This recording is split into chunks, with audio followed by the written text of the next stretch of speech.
meteorologist Tim Miller. Weather coverage you can count on. Weather headlines on News Channel 6. Brought to you by Jamie Casino Injury Attorneys.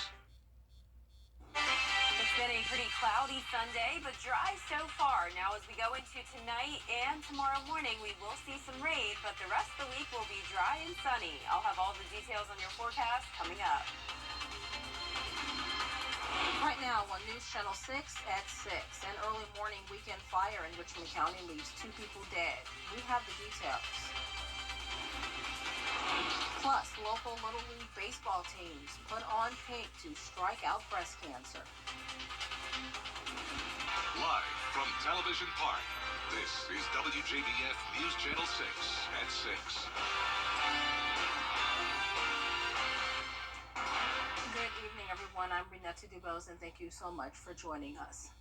Coverage you can count on begins at 6 with the latest on 2 people found in Augusta dead after an early morning house fire Saturday. The coroner says a man and a woman were found near the entrance of a home on Old Louisville Road while crews fought that fire. Both died shortly after the fire, and after crews fought that fire, both died shortly when the fire was put out. Neither of those victims has been identified. Both bodies will be sent off for autopsies. Multiple agencies, including the Aiken County Coroner's Office, are investigating a deadly shooting. Edgefield County deputies were attempting to pull a vehicle over, but the driver of the vehicle led authorities on a high-speed chase through Edgefield County. It ended after the suspect's vehicle crashed on the I-20 entrance ramp in Aiken County. Investigators say the driver ran. The 2 passengers were arrested. While searching for the suspect, deputies say they heard a gunshot from the woods. The body of Joseph Robertson was found. Investigators say the 25-year-old had a self-inflicted gunshot wound. An autopsy will be performed. A push to pick up litter on Augusta streets gained momentum. City leaders have seen an increase in litter since the pandemic. They are considering an almost $90,000 increase for the Richmond County Marshal's Office in next year's budget. They are hoping the money will put more community service workers on the streets more often. We saw the need to actually pick up more of the trash out here, and it's going to help the probationers too, because a lot of probationers don't have the money to pay those fines. So it gives them the chance to work off those fines and to help the city at the same time by helping getting it clean and safe and picking the trash up off the side of the road. Marshal Ramon Lampkin there. Trash volumes are especially high in areas where the homeless and panhandlers hang out. And meteorologist Jenna Petracci joins us now with the first look at the forecast. Hey, Jenna. Hey, Renetta. We started out with sunshine this morning when you woke up for your Sunday morning, but now very, very cloudy outside. Here's a live look at our Terry Lambert Hyundai Skyview cam over at Doctor's Hospital. It is nice and dry, but we will start to see some light showers form within the next couple of hours. We're actually seeing some drizzle now up in Edgefield County, McCormick County, creeping into our viewing area. Very, very light rain expected, though, as we go into tonight and for the start of our Monday morning, all due to this trough of low pressure across the area. We're seeing the blue and the green pop up on satellite and radar, all representing that light rain and drizzle. Now, the clouds today kept us a little bit cooler than normal, high temperature of 71 degrees, and a very chilly start to the day, 48 degrees, also well below normal. And we'll see chilly temperatures as we go into the week ahead. Right now, though, nice and mild, sitting in those 60s, 63 in Augusta. Barnwell, you're at 64, 63 as well in Evans, Louisville at 66, 65 in Millen. So very consistent in those low to mid 60s for everyone. And a little bit breezy coming in from the northwest. We're seeing those winds at 5 miles per hour in Waynesboro, 6, and Bamberg at 5 as well in Sandersville. Now tomorrow morning when headed out the door, partly cloudy conditions from 9 a.m. and then at 5 p.m., same situation. But if you're headed out very early, there will be that light rain around parts of our area. A cool Monday in store with the cloud cover, but back to sunshine on Tuesday and continued below normal temperatures. So coming up, I'll have a look at that full 10-day forecast, but back to you, Renetta. All right, Jenna, thanks. Well, a local Little League baseball team goes pink in honor of Breast Cancer Awareness Month. Here's Bria Smith. Just did it to support my grandma, and Okay.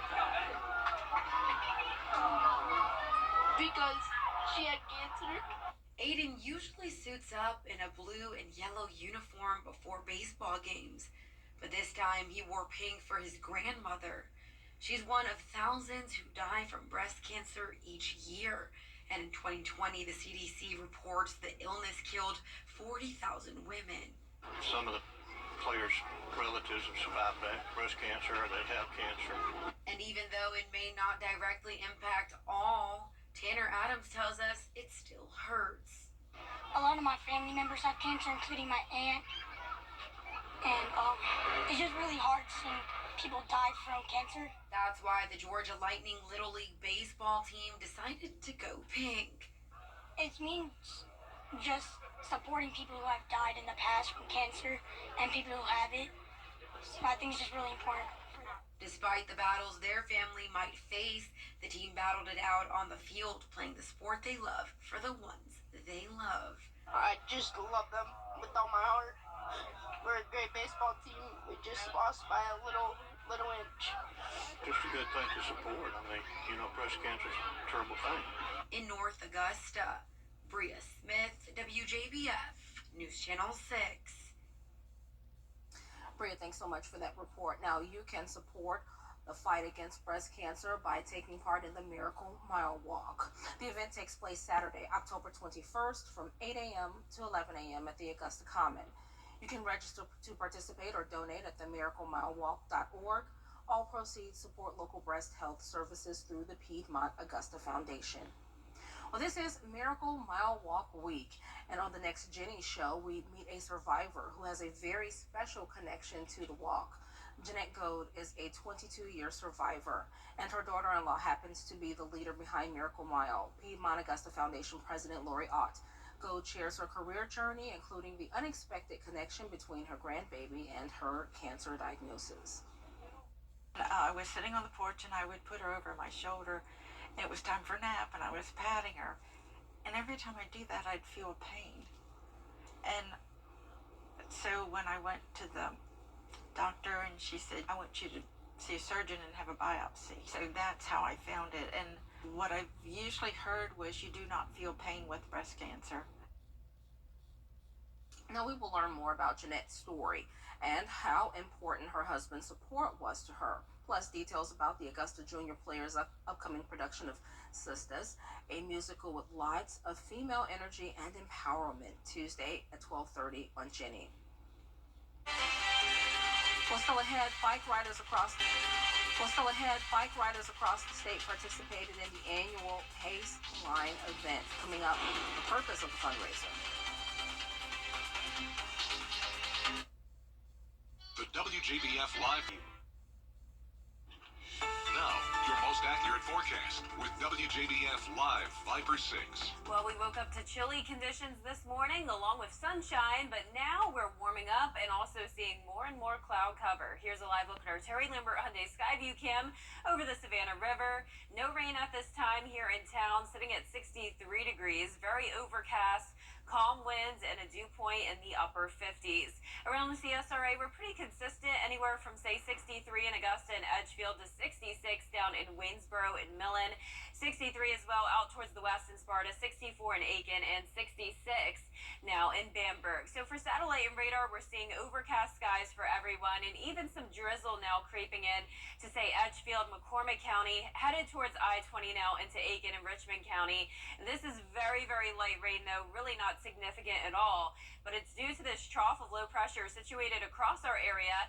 We can see a lot of blue and green scattered about the southeast. So as we go into the nighttime hours tonight and for the start of our Monday morning, I'm giving it a 30% chance of rain. By, say, around 8 o'clock tomorrow morning, there won't be any more rain, and we'll actually have a nice dry stretch through Thursday, then back to a 40% chance of some scattered showers on Friday. Now, as for those high temperatures, we're keeping it pretty consistent with the exception of tomorrow. We're only topping off at 65 degrees. That'll be because it'll be so cloudy outside. We won't have much opportunity to warm up, but as we start to see the sun again, we'll near those low 70s.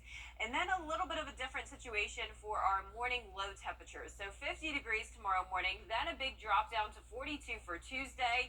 We'll briefly warm up due to the clouds and rain headed our way by the end of the week, and then the 40s again over the weekend. So we're definitely into the 40s territory now. But overall, beautiful fall-like weather. It'll be great for the Georgia-Carolina State Fair, which continues all this week. I would definitely recommend Wednesday. It'll be nice at 70 degrees, 0% chance of rain. But of course, Tuesday will be nice as well, just a few degrees cooler. Now for tomorrow, mostly cloudy skies in the morning with the chance of some of that light rain. 64 degrees by the 3 o'clock hour. We'll take it. Definitely no heat to worry about. Not only tomorrow, but over the next several days. It'll be really nice. So here's our future cast. Today at 7 o'clock, there's the trough headed down towards the south. Showers possible as we go into Monday morning. Then the clouds start to break apart Monday night into the start of our Tuesday. High pressure will go back into control, keeping us dry over the next few days. But here's a closer look at home. We'll see those light showers across mostly our central and eastern counties. Say anywhere from Sparta down to Emmanuel County should stay pretty dry. If you're headed out early tomorrow morning, say 4 o'clock, you will want the rain gear with you. But this is very light rain, really won't impact your commute too much. And then by 10 o'clock, we'll actually see a little bit of sun at times. Clouds break apart a bit. So high pressure, as I mentioned, comes back into control by the middle of the week. We'll be back to sunshine across the entire southeast. So lots to look forward to there. Now our lows tonight in the upper 40s to low 50s with the showers and clouds. Highs tomorrow will only top off in the low to mid 60s with the partly cloudy skies. Now your 10-day forecast showing those nice sunny days Tuesday and Wednesday. Clouds increasing again on Thursday as we get ready for our next rainmaker. 40% chance of rain on Friday, and then another beautiful sunny weekend. Highs staying very consistent, right around 70 degrees. So I really like it, Renetta. Feels like fall for sure. Absolutely. It's a beautiful season for me. All right. Thanks so much, Jenna. Well, several teams rode to the finish line while raising awareness and funds for their family and others battling cancer. The goal is to spread the word and get people actively involved in getting closer to a cure. Event organizers also had the chance to participate. Just completed 50 miles. It was fantastic. You know, the event is a great thing. It has a number of reasons why we do this. It is a fundraising event, and it has, through the years, raised more than $1 million to support the research at the Georgia Cancer Center. Event organizers say events like these help grow their efforts in finding a cure for cancer. Officials are calling the fight.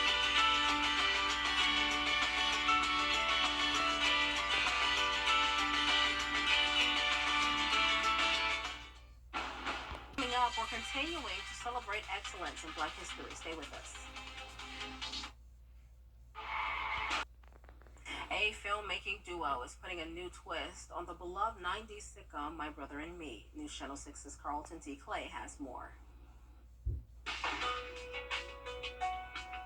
Hello everyone, welcome to Celebrating Black Excellence. I'm your digital host, Carlton T. Clay. Our next guest is director Bobby Huntley and producer Eric Raybon. How y'all doing today? Awesome. Sounds good. Good. Thank y'all for joining us here on Celebrating Black Excellence. We definitely appreciate you guys taking the drive from Atlanta here to Augusta. Woo.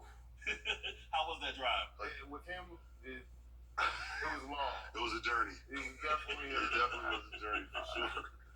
We're here though. We made it. Yes. Well, we definitely appreciate you for coming down here for Celebrate Black Excellence. Now let's get started. How did you guys get started with production and filmmaking? Well, for me, I started at 10 years old. Okay. And I just always, loved having a good camera in my hand, telling people what to do. And all through high school and middle school, my teachers encouraged that by having me do short films and documentaries as opposed to writing, research papers and things. Went to film school, and then pretty much just then been slowly, organically building my filmmaking community, artist community, and, been on and popping ever since. Okay. What about you, Eric? To me, I was out here slinging film since I'm not messing with you. I've kind of been I've been in the entertainment industry for probably about 15 years now. I actually started off as a choreographer, actor, and as of recently, maybe the last 5 to 6 years, I moved into that producing role. So Yeah, so about 15 years. Okay, awesome. So let's talk about your latest project. You guys just released a trailer. Yeah. You guys released a trailer for a drama. It's a crime drama twist on the Nickelodeon series that we all love, that we grew up with. Yeah. My Brother and Me. Yeah. So, what made you do this? Like, what made you make this sitcom and want to turn it into like a crime drama? Well, it's part of my, story. I, as a kid, have always been inspired by like Mad TV, Saturday Night Live, and seeing like funny twists on trailers and movies and different things like that. So I've been doing that pretty much since I was 10. And every year, especially for the past 5-6 years, I've been consistently going viral with those kinds of things. So while we're doing our own project,